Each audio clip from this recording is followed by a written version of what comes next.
మన ప్రభువైన యేసుక్రీస్తు నామంలో ప్రతి ఒక్కరికి వందనాలు సమర్పిస్తున్నాం. ప్రియమైన దేవుని పిల్లలారా, కొద్దిసేపు దేవుని యొక్క సందేశాన్ని మనం ఆలోచన చేద్దాం. ఈరోజు మనం నేర్చుకునే సందేశం ఏంటంటే, మారు మనసును గురించినటువంటి సందేశాన్ని ఆలోచన చేద్దాం. మారు మనసు అనేది క్రైస్తవ జీవితంలో చాలా కీలకమైంది. మారు మనసు పొందకుండా దేవునితో మనం సత్సంబంధాన్ని కలిగి జీవించలేము. అలాగే ప్రభువైన యేసుక్రీస్తు సారూప్యత సంపాదించుకునే అంత కాలం కూడా మనం ఏం చేయాలంటే భూమి మీద మారు మనసు పొందుతూనే ఉండాలి. ఇంతకీ మారు మనసు అంటే ఏంటి? మారు మనసు అంటే మన మనసు మార్చుకోవటం కదా. అలాగే మారు మనసు అంటే మన యొక్క బుద్ధిలో మార్పు రావటమే కదా మారు మనసు. అలాగే ప్రియమైన దేవుని బిడ్డలారా, మారు మనసు అనగా గ్రంథము ఏమని చెబుతుందంటే, ఒకటి నెంబర్ 1, మన ప్రాచీన స్వభావాన్ని మనం విసర్జించటం మారు మనసు. మన ప్రాచీన స్వభావాన్ని విసర్జించుకొని నవీన స్వభావాన్ని ధరించుకోవటమే మారు మనసు.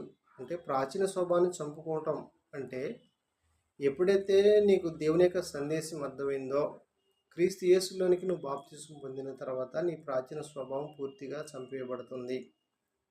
అంటే క్రీస్తులోనికి రాకమునుపు మనం ఏదైతే జీవితాన్ని జీవించామో ఆ యొక్క జీవితము దేవునికి సరైనటువంటి జీవితం కాదు.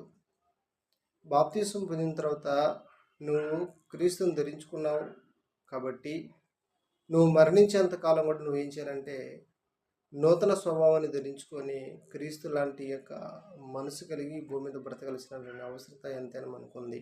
అలాగే మారు మనసు అంటే రెండవదిగా ప్రవర్తన మార్చుకోవటం, లేకపోతే ప్రవర్తన దిద్దుకోవటము. తప్పైన కుమారుడు ఎలాగైతే తన ప్రవర్తన దిద్దుకొని తన యొక్క తండ్రి ఇంటికి తిరిగి వచ్చాడో, అలాగే లోకంలో పాపంలో అపవాది యొక్క అధికారంలో ఉన్నవాడు కూడా తన యొక్క ప్రవర్తన దిద్దుకొని దేవుని దగ్గరకు వస్తే దేవుడు చేర్చుకోవడానికి ఎల్లప్పుడూ సిద్ధంగా ఉన్నాడు. కాబట్టి నువ్వు రావడానికి సిద్ధంగా ఉన్నావా లేదా అని ఒకసారి నువ్వు ఆలోచించేయి.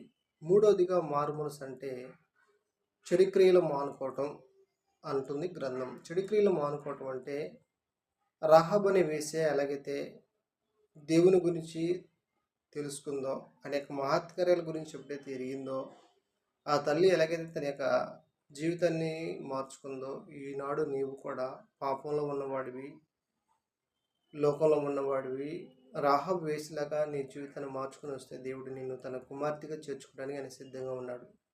కాబట్టి